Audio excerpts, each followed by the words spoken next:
It's Tuesday, May 14th. I'm Adam Walsh, and this is The Signal. It's gardening day. David Goodyear from the homestead at Flatrock is here, and there's lots of stuff on the go there for us to talk about here. David has tips and techniques for productive home garden and a bunch more stuff. If you've got questions, the lines are open.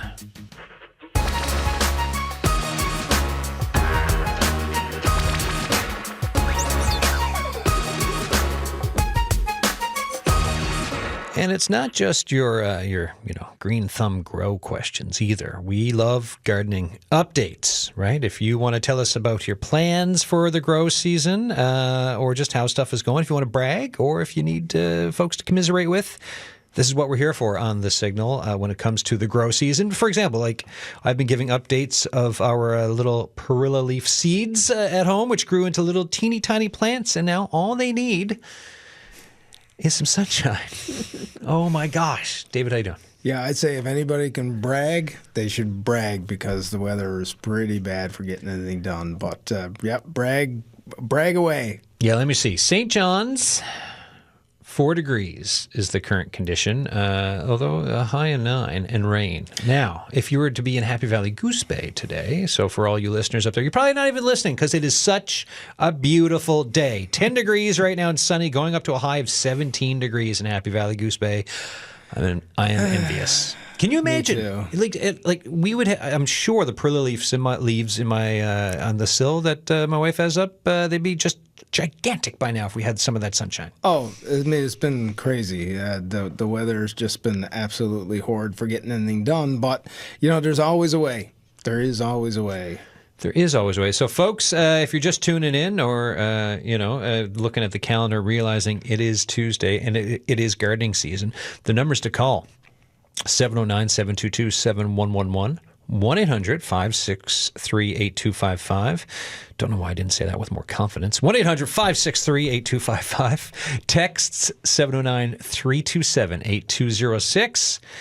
And you can email us, thesignal@cbc.ca. But I will say, if it is a complicated thing where you've got a question, maybe give us a call, because then we can hash our way through it as opposed to back and forth emails, which doesn't always make for the best of radio. What is growing at your spot now? Well, geez, I mean, we've got a lot of stuff out. Yeah. I think I've got 4, 5, 6, 7, 8, 9, maybe 10 beds planted so far. That's not bad. Yeah, various brassicas. Brassicas love this weather. As long as they're covered, of course. I always use protective covering. Because I'm going to tell you the slugs are going to pop after this. Onions are in the ground. Peas, fava beans, those things have been in now for 2 weeks. Okay. But all under row covers. Luckily, row covers makes things a lot easier if you use them. Row covers it is. And when the slugs do pop, how can one prepare for this? It's not easy. Other than just picking them out with your fingers. Yeah, I mean, that's one option. Yeah. I tend to, so when I get a bed prepped in the spring, before I plant and row cover it, I always scatter, it's this product called Slug Be Gone, sodium ferric phosphate, I think it is. And it's OMRI listed, so I'm in certain amounts, as long as it's used as prescribed, it can actually be used in organic production the last time I checked. Cool. So I tend to use that, and I'm just hoping that as they're crisscrossing across the ground, they come into contact with one of those and want to eat that rather than eat my plant. It's just like a decoy thing. It's like a decoy thing, and it does work, but you kind of got to do it every year. Yeah. Yeah. Okay. Yeah. Right on. Well, we got a text in right out of the gate. Fertilizer for lawn. What's best? It really depends on the state of your lawn. Yep. If it's a new lawn, if it's an older lawn. Starting a new lawn, I always recommend 6-12-12. It helps get the root system and stuff more established. There's enough nitrogen there to get some of the green stuff going. But then as you get into a more mature lawn, you're looking at higher nitrogen numbers. Something like a 15-10-10, something with a little more nitrogen in it just to get it going. And the application rates are usually for nitrogen about 3 pounds, I think, of nitrogen per I think, per 1,000 square feet. Okay. So you kind of need to know what the 15, 15, 15 means in order to be able to calculate how many pounds of fertilizer you need. Just don't over apply, because you will burn the lawn, which will end up you'll have to replace your lawn then, which is a bigger cost. That would explain some lawns I've seen around every so often. You're like, oh, why is that lawn burnt? Over fertilization. Yeah. Too much of a good thing. Yeah. Yeah, and honestly, this in our climate, as you can see, it's raining a lot. It often tends to strip a lot of things from the ground that end up leading to our pH being super acidic. In order for lawns to really thrive, nitrogen is the uptake is kind of a function of pH. So really, you need lime. And generally speaking, you kind of, at the time of planting, you're talking about 10 pounds or so of lime per 100 square feet, or 10 by 10. And then basically then every year you kind of top it up with another 5 pounds. And that's maintenance. That has some calcium in it, usually has some trace magnesium in it, things that'll help the soil, pH a bit, right? Got a note from Fred, who's a listener of the show. I don't own a car and need some lime for the garden. Is there a liquid lime I can use? Hard to carry those big bags. Yeah, I know what you're saying. I know that some companies that lime lawns, they use, I think it's a calcium-based lime, but it's more industrial usage. I generally just use the dolomitic type. It's kind of slow release. It means that it will act over a longer period of time, but the likelihood of you actually, bombing your lawn and killing it is very unlikely with a pelletized product like that. So I'd say, as much as, the liquid, liquid hydrated limes and stuff are probably potentially dangerous. I wouldn't get into that. Just spread the pellets and have it said and done. Yeah. How, I know you're at this all the time, but for folks who are just curious about it, and then if you're in Happy Valley Goose Bay, maybe you're looking out your window today being like, hey, of course I want to garden. Maybe I should plant some seeds. This is, try some perilla leaves on the windowsill. But if you're in St. John's and you look out and you get the weather that is rain, drizzle, fog, what's the motivation factor? Like, where's the special point that folks can look forward to? I guess, it's really dependent on context, I think. For me, I tend to look at, my overall impact in terms of things like carbon footprint and what does food production bring to that? What does it mean to be able to produce your own food beyond the fact that, that it tastes good and that it's right in your backyard and it's convenient and all those things? So for me, I'm motivated in a lot of ways. I feel like if you can do it, then there should be no reason why you shouldn't do it. Simply because it's better. You got access to local food. There's a food security issue that you're kind of working on. They're all like a load of reasons why I think people should get out and do it. But I feel like you're hooked once you plant that first seed in fertile soil and you see what happens. Yeah. And then you realize that it'll keep growing and you can keep picking. And eventually it just wants to send up a shoot and seed itself again. Like it's, for me, I think growing's probably one of the most amazing things that we could ever be involved in. Getting your hands dirty and growing food to provide for yourself is quite, it's just satisfaction, right? It's a level of satisfaction that I've never really been able to do with anything else, really. We've got some lemon thyme, again, just on the windowsill at home. Yep. But having that, just that little thing, right? Yep. Having access to it for steak or any other few other things that we cook at home. Like I did steak the other night. Snipped off a couple of little bits of lemon thyme, tossed in as for the butter based, and it, it was really good.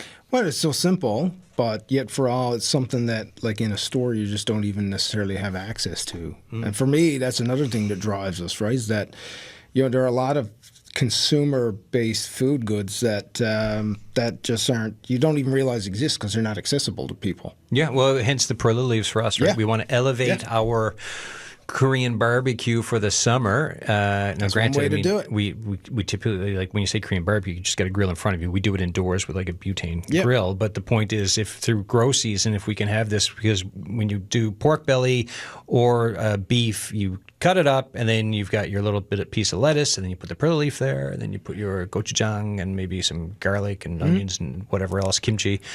And it's delicious. It just elevates it. So looking forward to this. It's a real thing that like once we get a couple licks of sunshine, and we need those plants move. They will. I'm looking forward to this. Yeah, it's great. I mean, the for me, like I said, like one of the things is just having access to things that I can't get anywhere else.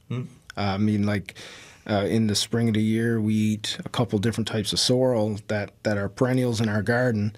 And they're not available. Like, it's not something that you can buy anywhere. No, I mean, I only knew when I said perla leaves, it was just because Ross Travers told me that he grows them, but I don't think he'd appreciate me stalking into Travers Gardens at 2 o'clock in the morning again to steal some. It's not. It's frowned upon. Yeah. So, got another text in. Is it important to rotate all my vegetable beds every season? So is dependent on a lot of things. Fertility is one. Certain plants do tend to use more of certain things in your soil than others.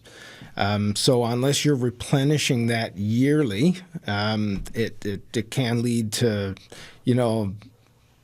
soil that's not optimal for growing, let's say, that vegetable A anymore. So the thing is that there are proponents saying that, if you're topping up with compost every year, and compost made from, like a wide variety of things, including manures and vegetable scraps and all that stuff, and you really don't need to worry about it. In my context, I do that, but I have seen, soil-borne diseases that tend to happen if you don't rotate. Potato scab is one. It's just a bacteria. It's inherent in the soil. It's just there. And you plant a potato, and then your potatoes get scabby. And if you don't rotate them, it just proliferates more and more and more. So I tend to rotate everything now. And rotating really for me is about creating a simple system. So I have basically everything kind of done in-ground beds, and for those of you that want to have a look, you can peruse the Facebook page, and there's pictures of our backyard. Because the backyard, there's not much lawn; it's all just food. No, there's a lot going on, right? yeah. And I have my beds kind of just all arranged one by one by one, and then what happens is, so I go basically alliums, which are like onions, those types of things, potatoes, legumes.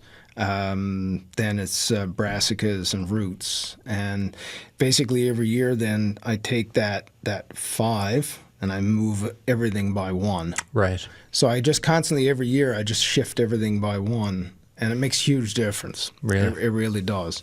It decreases the pests in the soil. I've seen a decrease in disease, despite the fact that I do add compost every year and I do no dig. Like it does lead to better production and less headaches. So I do recommend it, but come up with a simple system that works.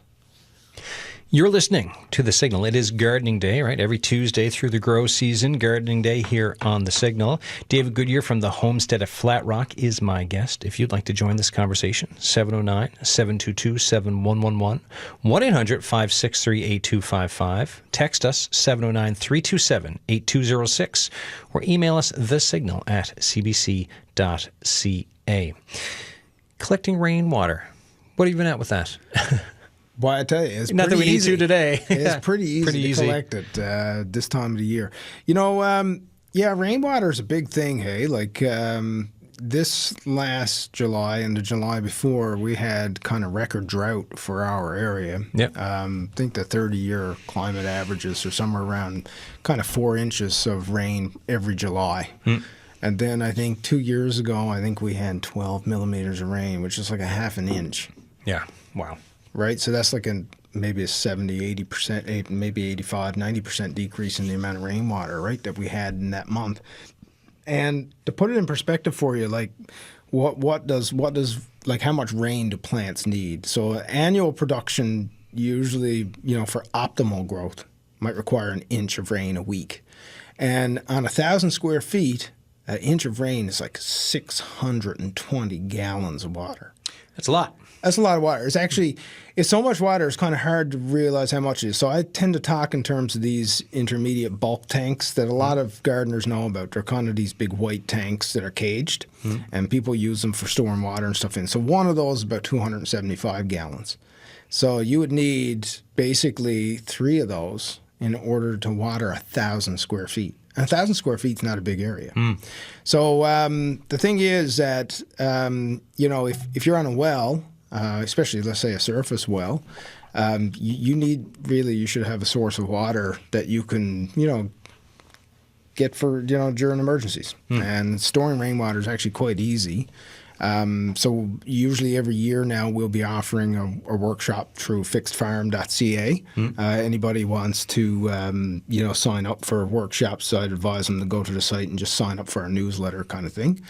And we offered a rainwater workshop back about a month ago, and we actually had people on site, and we actually built a system that actually diverted water from gutters, filtration into 1,000-liter tote to show people here's how you do it.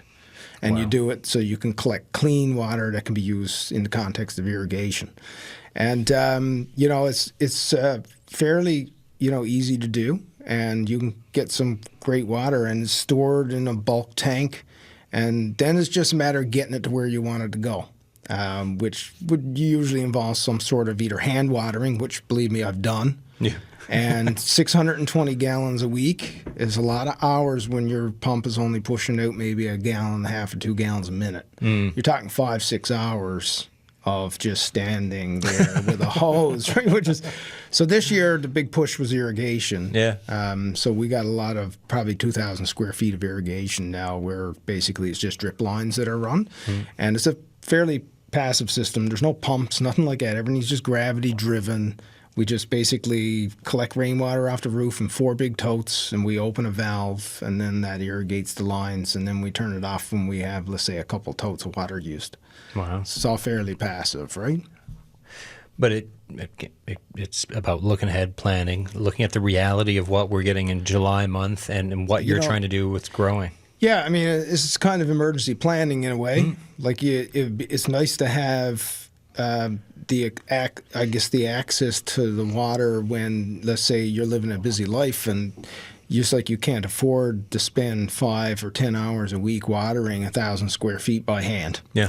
And for the first few years, like I used to justify it, say, well, I get a chance to look at the plants and see how they're doing, and diseases and insect problems and all that. But now that you got a feeling for when things happen, now you realize it's just wasted time, and you just stood there with a hose, and it doesn't do anything because, like in hot weather, generally the top layer of soil tends to be very kind of hydrophobic. So it takes time for water to actually kind of seep and expand the fibers in the things that are at the surface layer to allow the penetration of water. So a lot of it just runs off. So, I mean, you can try it. I mean, the people listening can try it for themselves. Take a bed that's 4x8 and stand over it for 12 minutes with your hose going, and when it's dry. Yeah. And after 12 minutes, just dig the soil back and see how far it goes down. You're lucky if it actually penetrates about 1/2 inch. Wow. Right? Because like even then, like on a 4x8 bed, I think in order to get an inch of rainwater, you probably need maybe 20 minutes of watering. Like that's a lot when you're talking maybe you've got 20 raised beds. Yeah. Like how do you do that? Like it's like a lot of work. You need rain. You just need the rain then, right? Yeah. But if you can collect the rain when it's raining, like in the spring in Newfoundland. Yeah, like that rhyme, May. Oh, no, there isn't a rhyme for May. And no, there's no rhyme. There darn, I'm all confused. But you can then collect and offset, right, the usage to a later time, right? Yeah. So in a way, it's rainwater harvesting is a nice way to call it, but it's kind of rainwater hoarding, I guess. You're kind of hoarding water. Yeah, no, treat it like pandemic toilet paper and get it, take in as much as you can. Yeah. And it's free. You know, a lot of times we divert it from places that, and we're not using it. We're just looking at getting it to a gutter, getting it away from the foundation, getting it to somewhere so it drains to a storm drain. But if you can collect, a massive amount of it at a fairly cheap cost, it makes sense to do it. As there's a permaculture guy from years ago, and guys passed now, Bill Mollison, who said, if you do one thing, collect rainwater, because it's the one thing that you can do to ensure, prosperity and pervasive plants. Things that want to grow need water. So doing it and having water on hand makes sense, especially with the way our climate has been going in the summer, right? Yeah, no, of course. Yeah. You are listening to Gardening Day on The Signal, and that's David Goodyear talking there from the homestead at Flatrock. Emails, I'm going to get to an email shortly now, thesignal@cbc.ca, texts 709-327-8206, or call us 709-722-7111, 1-800-563-8255 if you've got grow questions or you just want to talk about what your plans are for growing this season. We got a note in from Daryl saying, seems like the fad online is applying iron sulfate on lawns to make them a dark green. Iron sulfate is almost impossible to find in common stores and is mainly sold online. What are your thoughts about adding this to lawns? Daryl. I might get some backlash for this, but I'm not a monoculture lawn guy. Yeah, I just don't. I don't like them. Yeah. I mean, they look nice, but if you look at the resources that go into making this thing look nice, usually for a lot of other people that are just looking at it, it's a massive amount of energy and time spent. Maintaining it with things that had to be imported, and the carbon footprint on some of these things is pretty wild too. So to tell you the truth, if you want a green lawn, just plant clover. It fixes nitrogen. It chokes out other weeds. When the flowers come up on it, it promotes all kinds of native pollinators. Honeybees, non-native bees like that. So my lawn is the weediest lawn going. I kind of like it. Actually, we even pick dandelions to eat out of our lawn because they're actually quite tasty. Oh no, we eat dandelions too. It makes a great pesto as well. Really? Okay. So alone, yes, right, just as a green, fantastic. Yeah. But also for a pesto, we had them on pizza last week. Oh yeah, totally, really good. Yeah, it was really good. Got a question about garlic texted in. Question, garlic. Planted garlic year before last. Came up last year, but it all died midsummer. Yeah. This year, I have garlic sprouting where old ones planted. Ghost garlic, what gives? Thanks, Jason. So it depends. It's quite possible. That some of the bulb may have still been alive. Yep. Garlic is actually a perennial plant, which I don't think most people realize because it's usually grown as an annual. Yeah. Because in order to get big bulbs, growing it as an annual is kind of a necessity. But I have at least probably 10 or 15 patches of perennial garlic going in the garden that were just normal garlic that survived through the drought of summer. So once they send up escape and they kind of go through their life cycle, they completely die back. And it looks like it's dead, but then basically in the spring it pops again. So we just leave those in place. Now they're planted more in a perennial context, not in their annual beds, but we just harvest them as green garlic. So you kind of get a little tiny kind of hand shovel and you get down in between them and you can pry off parts of the clump. And then you can use the whole plant as a kind of a green garlic rather than a bulb garlic. And that way, like for us, like my plan was that it means that I need less bulb garlic because by the time I get to April, it's one of the first things up. Yeah. So I can go out and start pulling green garlic as soon as the snow is gone. And that way I don't need to have as much storage area for my garlic. I don't need to dry down as much in the fall. I don't need to worry about storage conditions, because once I kind of get to April, all my dry garlic is gone and I'm pulling perennial garlic. So I'd say to a certain extent, the person might have a bit of a gem because it survived multiple seasons. So I would almost, if it were me, look at it as an opportunity. Take a couple of areas or those places where they're sprouting again, dig them up and stick them in a perennial context. Basically somewhere around where you might have perennial trees growing, some tulip bulbs, stuff like that. And just let it do its thing, because if it can survive a couple of years, it's likely it'll just continue on. And eventually it'll look almost like garlic chives. And right. You can just keep pulling. Yeah. Oh, that's great. Yeah, yeah. I showed you some pictures of goutweed, or efforts to get rid of it earlier. And I'm going to ask the same question to everyone who comes in, because I know there's, like, everyone, when it comes to a lot of the answers here on the show, there's a range of thought, right? And different things work for different people, and there's different schools of thought. So the pictures I showed you were of a couple tarps in someone's backyard in St. John's. And the hope is to crush the life out of the goutweed so that it doesn't come back, and these folks, these poor folks, can enjoy their backyards and their backyard growing and everything else without goutweed. And I mentioned to Ross last week, there is a goutweed support group on Facebook, and the picture is someone with a flamethrower. So for any of these folks who need a support group, or are just like the person who texted me, trying to deal with it, what do you have to say? So yeah, I mean, I think that goutweed can be a problem, but it's very contextual. Like, it really depends on the situation. So, like, I have areas where under trees and stuff, goutweed is growing, more perennial context. And to tell you the truth, like, without digging up every rhizome in the ground, because every end shoot forms another shoot that keep kind of popping up in other places. And if you try to grab one in and you pull it, you'll basically pull a string that might be 50 feet long underground, right? Like, it grows long distances, right? And it's like a tangle, because they start sending out multiple runners, and so to kill it, it's very hard, right? Even with a tarp, like blackout tarps might work a bit, but even on things like goutweed, bindweed is another one. I think they call them morning glory, I think is maybe what it's called. But bindweed is what I call it. It's just very pervasive weed. It doesn't seem to matter. You can cover it for a year.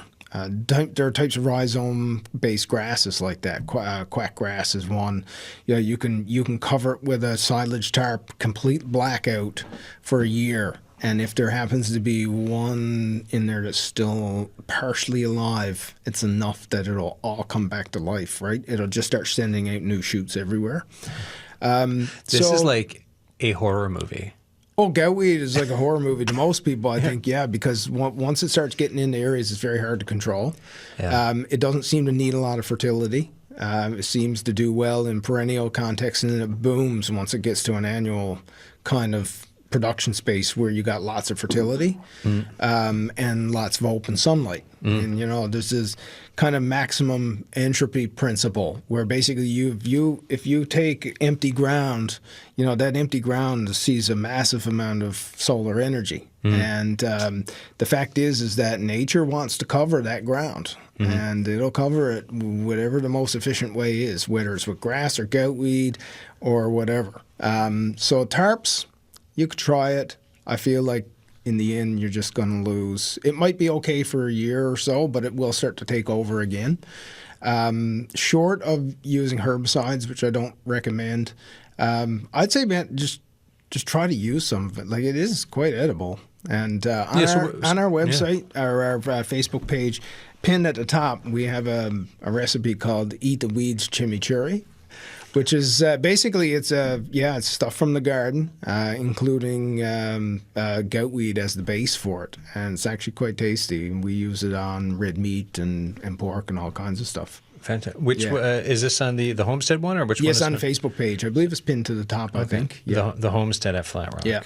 Yeah, and if not, I think you can search for it on our Twitter account, FR_homestead. Yeah. So I mean, you kind of once you have it, you kind of just got to learn to live with it, and it was like, well, it was edible. I'll try it, I guess. Right. It actually adds nice flavor to soups and stuff too, almost like a parsnipy kind of. Really? Yeah. It kind of has that parsnip lovage kind of flavor to it. Yeah. Quite good. You got a book there, Yeah. Living and Loving Life with Goutweed by David Goodyear. Yeah. Maybe someday. Yeah, you never know. You never know, right? All right, we've got a text from the text line. If you've got questions for David here, it's gardening day. You can text us. Text line is 709-327-8206, or give us a call, 709-722-7111, 1-800-563-8255. Any and all questions for gardening day, and also if you just want to update us on what you're growing and what your grow season, what you're hoping your grow season is like, and perhaps you can talk about last year too. Here's one from Priscilla in Branch. Hoping you can answer this question for me. For the first time ever, we are hoping to grow a climbing rose. We live on the edge of a cliff and get a lot of southerly winds and fog during the summer. Any tips on when to plant the rose, getting it to grow and survive? Yeah, roses are hard. They tend to, at least, well, I'm not a rose grower, but from the things I've read, they can be prone to certain diseases that would be really prevalent here, things like powdery mildew.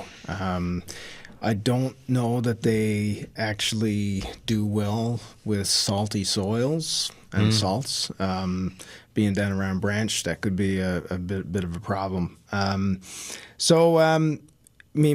Most of these kind of perennial roses and trees, like ornamental trees, they tend to like a bit of shelter. So the wind is going to be working against you. I'd say find the most sheltered part of your yard and try to get it there. Even if that means it ends up with maybe a few hours of shade a day, might be the best bet, because having it open to the wind is might be a bit of a recipe for disaster. Because there's our concept of what we want, and then there's there's nature's harsh wrath. reality. Yeah, nature's harsh reality, and the fact is that it may not be something that you can grow. Now, there are a lot of native roses. There are a bunch of native roses here that grow quite well in our climate, and they actually provide valuable perennial food. Yeah. So with great rose hips and stuff like that. So that could be an option too. Now, I know that some of them can be pretty pervasive. They want to spread. So, if you do plant it, be aware of that. But yeah, the pointers, I say, keep it out of the wind as much as you can. Try to get it into an area that got some sun and little wind, and hopefully just cross your fingers. Fingers crossed on it, Priscilla. So as you try this, if you go this route, give us some updates and let us know how it goes. I will add, in terms of soil fertility, a lot of these perennials tend to just do well in your basic soil with some compost, kind of added in, as long as it got some good organic matter and it's well draining. You won't have to worry about its survival, let's say, during the winter, right? Maybe cross your fingers or look at planting something that's more native. And folks, I will say that anytime you're getting advice on the show, we podcast every single show, so it's on the CBC Listen app. It's wherever you get your podcasts, and we also pop most shows up on YouTube afterwards. So, the advice is still there. If you're like, what did he say there? I can't remember. This is what I do, right? I go back and check. I'm like, oh, that was the advice. I got to make sure I get all my facts straight now. Then, yeah, it just doesn't disappear into the ether anymore. It's all there in digital form. Forever. Let's go to line one. Neil's on the line, calling from Carabinier. How you doing? Good day, sir. How you doing? Good, by good. How's grow season questions or updates? Well, weather is pretty miserable out here, and things are pretty slow. But pretty rotten anyway, here too, by yeah. Yeah. You had a straight on to go there about goutweed. Of course, there's no cure for that, but I find that if you dig a trench. If you dig up all your vegetable garden and dig it all out, which could be a task, and if you dig a little trench around your vegetable garden, it won't cross the trench.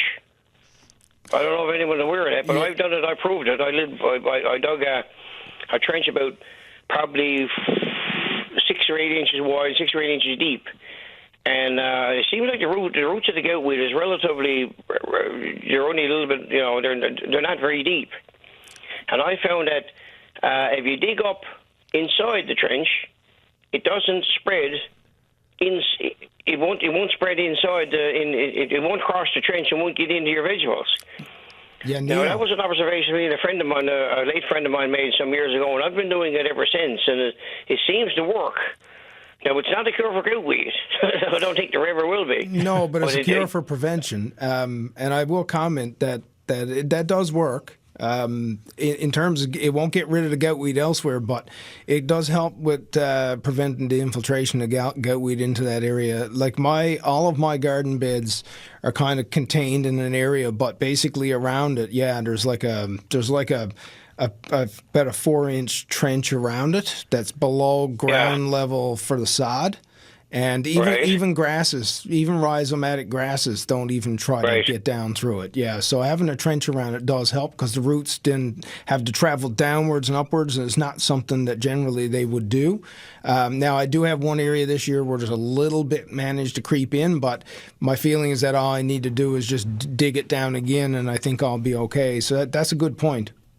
Yeah, but I put a little wooden boundary around mine too. It seemed to help a little better. I dug it down a few extra inches and put a 1x6 around it, and they seemed to work this year. It seemed to work a little better than it has in the past. So anyway, I guess it's all a help. My other question is about rhubarb. I don't know if you noticed, the rhubarb doesn't seem to be doing that well this year. I don't know. I'm calling from Conception Bay North here, and some of my clients in that here and my friends don't seem to have the rhubarb they had last year. I don't know if you can shed any light on that. I don't know why that would be. Yeah, a lot of it is just lack of sun. Yes, they really like rhubarb. Rhubarb does really well in full sun, and honestly, like once those leaves, those leaves are when they come out of the ground, they're really crinkled. They do have that's very true.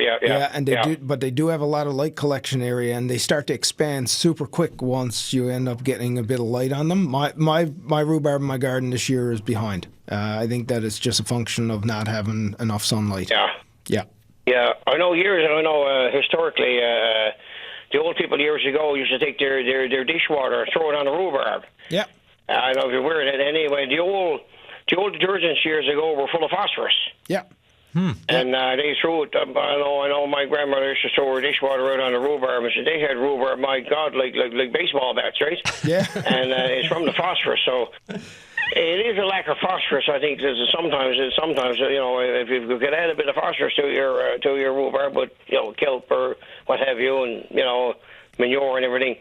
And they're fairly heavy feeders too. I think if you don't feed your rhubarb every year, you're not going to get a good crop. They are, and they like really kind of moist soil. They need soil with good organic matter. And in the fall of the year, I typically top up the crown with compost made with chicken manure, and that really makes them take off. Yeah. Oh yeah. But like I said, even now they're still slow. But that's the same. Oh yeah. Well, I think in a few sunny days now, even if the weather gets around 12 or 13 degrees, I think you'll see a difference. Yeah. Last going off here. Traditionally, out here in this area, we never planted our potatoes until the 24th of June. Yeah. Now, that might seem like late to some people, but I'm noticing now that the seed potatoes we're getting now are sprouted early. I can remember when we were a kid, you'd be cutting the seed potatoes on 20th of June when you get out of school, and they'd hardly be sprouted. Yeah. I don't know if it has anything to do with the varieties we have here nowadays and in later years or what. It doesn't seem to be, they seem to be too far ahead, Yeah, I mean... I don't know if you made that observation or not. Well, I mean, I've been growing potatoes now for about 6 or 7 years, and I've always planted on the long weekend. As long as it falls around the 24th of May. The reason why I tend to do that is mainly because it gets me a solid 90 days. So potatoes really are a 90-day crop. And it gets me a solid 90 days before I get to harvest, before I end up with that first hurricane in September. Because I want to get them out of the ground before we have massive amounts of rain. But planting them later last year, I actually planted them 2 weeks later, and I still only harvested them a week later than normal. Right. Yeah. So you can. Yeah, I noticed. Yeah. Go ahead. Yeah, you can plant them later and they'll be fine, right? But it's a matter of whether or not you got good soil, whether or not like you're going to end up with waterlogging in the fall because of the hurricanes that sweep through and stuff.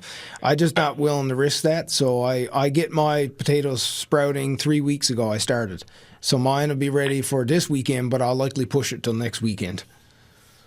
But like I say, I've been growing potatoes now 40 years now. Yeah. And I know, like, we wouldn't dig the potatoes until, I don't know, probably Armistice Day in November. I mean, well, you start digging them in October. Yeah. But to me, it doesn't seem to be the same as my late uncle used to say, that there's not the same race of potatoes anymore. I guess it's the genetic modifications over the last 20 years have changed things, there's been a lot of breeding programs that have been put in place, and there's no genetic modification to these plants. It's just that there's been a lot of breeding programs put in place to ensure that we have disease resistances against various things like blight and scab, and the big one years ago in Newfoundland was potato wart. Which potato wart. I can remember that as a kid, right? Yeah. Yeah, I know Dr. Ken Proudfoot too as well. Yeah. I know him. He did a lot of work there. But anyway, it's an interesting fight we're all going through. Things have changed, Yeah. We're not seeing the same behavior as they did years ago. I mean, but anyway, well, that's it for today for me. I'm hoping all the best, and all the gardeners out there and all the listeners. Hope they have a great summer. Thanks, Neil. Thanks so much for that. And call us again now to give us some updates on how you're doing. Much appreciated. I will indeed, sir. Okay. All the best to you too, and have a good day. Thank you. All right, buddy. Neil, they're calling from Carbonear. We've got a couple more texts, and we still got time left. If you want to join the discussion here on Gardening Day with David Goodyear on The Signal, 709-722-7111, 1-800-563-8255. Text us, 709-327-8206, or email us, thesignal@cbc.ca. Let's go to the text line. Let me see. So this is a question from earlier, but then with another question that is not from earlier. So we'll get a little repeat on whether or not it's important to rotate vegetable beds every season, and then what are the easiest herbs to grow outdoors. So, oh man, in Newfoundland there's loads. And the beautiful thing, like we don't grow any annual herbs at all. I don't see the point. Like, our season is short. Things like basil don't work well in my area. Like, it's just an annual crop. So like, we grow perennial sage. We grow winter savory rather than summer savory because summer savory is not.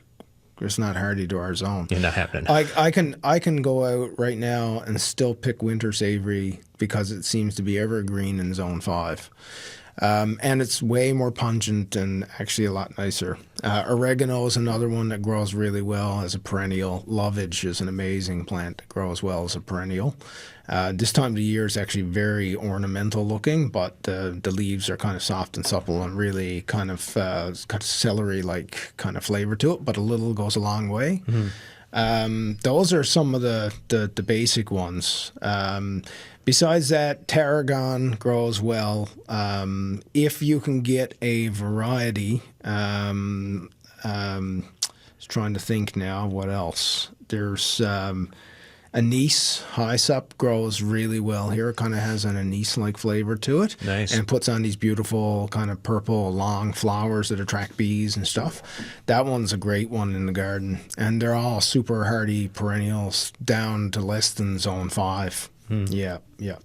Those are the ones that we kind of concentrate on. And a lot of them we dry them. So we pick them, we dry them, and put them in bottles, and then we have them then right on through to the next spring. Yeah. Chives? Chives too, yeah. I don't oftentimes look at chives as but it is, yes. I don't look at it as a herb. No, but because it's more of a right? Yeah, more allium. But yeah, totally. You can. They grow really well. One of the first things up in spring, and in that same family, a lot of the things are. Letting your garlic go to a perennial, you end up with perennial herb garlic. Mm-hmm. Egyptian onions are another one. And some of these things are actually things that we offer through our website as starts if people want to do kind of perennial stuff at fixedfarm.ca. Yeah, and speaking of that, someone's asked if you could repeat the info about the newsletter that you put out. Yeah, so our website is fixed, Fixed, farm.ca. And if you head over to there, you can fill out the contact stuff and say why you're contacting us. Just say you want to be added to your mailing list. And we do updates all the time. Like coming up soon now, we'll have fig trees for sale, grapevines, which are a variety called Valiant, been super climatized for here. We got vines on plants that have been growing outdoors for 20 plus years. Wow. That we propagate every year, and they do grow outside. You don't need a greenhouse for them. Sheltered location is good. Walking onions, mullein seeds. We got every year we're adding more stuff. Next year I think we've got 9 grafted apple tree varieties that we've actually propagated and grafted ourselves that we'll be adding to the list. But every year kind of adding more and more things that are well suited to our climate, rather than trying to grow things that aren't. Yeah. Yeah, right. And to recap, the other question was, is it important to rotate all my vegetable beds every season? You mentioned earlier it depends. I mean, what you're putting into the soil, but the fact is that you've got 5 raised beds, and each year you rotate, you push them down by 1, right? Yeah, and I try to break it in terms of 5 groups: alliums, solanum, which would be kind of tomatoes, eggplants, potatoes. Legumes, so anything beans, peas, fava beans, those kind of things. Brassicas, which are major family. Most people don't realize most of what you're eating is brassicas. Like all the Asian greens are brassicas. Turnips, rutabagas. Broccoli. Actually, most of the ones I mentioned are all even the same. They're basically the same plant. It's just that they look different. The genetics are exactly the same, just the traits are different. And then finally, roots. So roots would be anything that doesn't fall into those other 4 categories. So it could be lettuce, beets, carrots, fennel. Those kind of things, spinach. They're not necessarily in the same family, but you can separate them out enough from the other families. Yeah. Another text in. I thought I heard you mention no-dig planting. Do you do that for your potatoes? So potatoes is a little bit hard to do no-dig, but yeah, I don't till. I don't use a tiller. I don't make furrows or do anything like that. All I do is I have a little shovel that's basically a hand shovel, and I stick it down in the ground 4 inches, and I kind of just pry the soil back. I drop the potato down, and I just let the soil fall back in on top of it. That's all I do. I don't. There's no tilling or doing anything like that. So you're still digging in a sense. You have to drive the shovel in the ground, but you're not really disturbing the strata of the soil, because all you're doing is you're prying the soil back, dropping the potato, letting it fall back in upon itself, and that's really it. Now, of course, when it comes to getting the potatoes out, I just drive kind of a garden fork down under them, and I kind of pry it upwards, and then I lift by the stalk, and the whole thing kind of comes. You do have to dig around a little bit, so there is some disturbance, but I mean, potatoes are kind of one of these. They're kind of a crop that requires some of that, and there's not a whole lot you can do about it, right? So for everything else though, I never dig anything. Like my fava beans and all that stuff. At the end of the year, I just hack everything to the ground. I drop all the plants down. I top them with leaves, and then everything just rots back in place. And then next year, my potatoes get planted in that.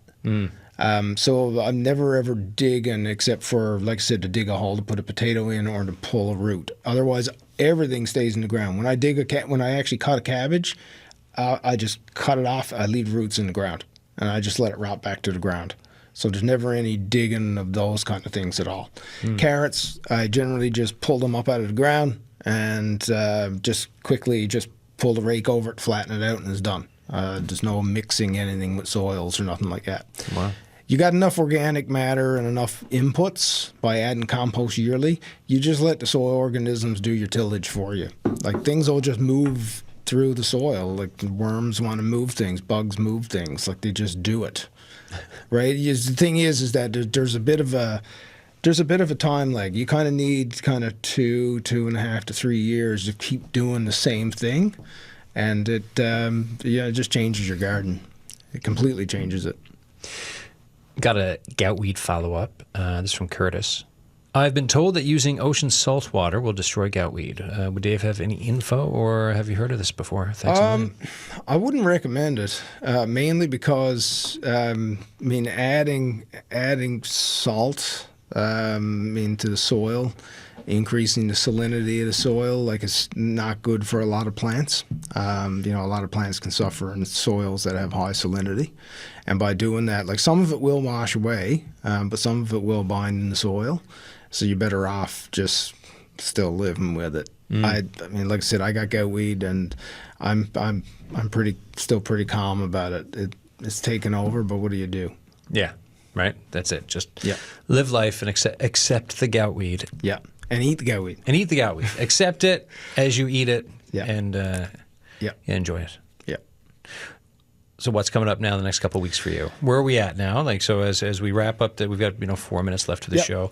What's the thrust that you're going to be doing in the coming weeks? If the rain slows down, it'll be potatoes in about a week and a half. That's the big one. It's fairly, it's one of our sustenance crops, so we harvest a lot. So what's that's a lot? One. Last year, I think we had around maybe 400 pounds. Okay. Yeah, so it's not a huge amount, but it's enough for us to get from August around through until kind of June, and then planting, getting our transplants ready for squash. Squash was a big one about 2 years ago, and it's a great crop if you got the environment to grow it and a space to grow it, because they produce large fruit. Some of them have really good storage times that don't require really you to have a cellar, and you can basically stick a squash in the closet. And you're fine. Yeah. Some of them will last a year, right? Wow. Yeah, so we've had them last at least 8 to 10 months. And no specific storage requirements other than, it can't be too dry because they will tend to desiccate, right?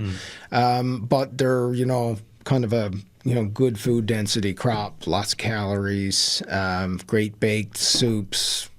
Apparently people use them for pies. I don't use them for pies. It doesn't, I don't get that. But the storage thing, the fact that, they're so nutrient dense is just great, right? And they're a great way to supplement the sustenance crop that is potatoes when you get bored of potatoes. I mean, it's hard to get bored of a good potato, but, a good squash is good too. So that's another thing coming up. And beyond that, it's just keeping an eye on the perennial stuff. Mushrooms will be coming in pretty soon.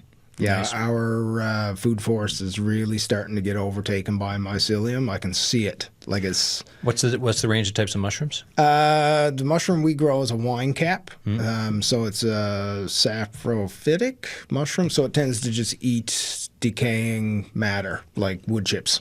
Oh, perfect. Yeah, which amazingly enough, there's places where we had a foot of wood chips about maybe 2 years ago, and it's taken it down to less than 2 to 3 inches. Like it turns it into soil.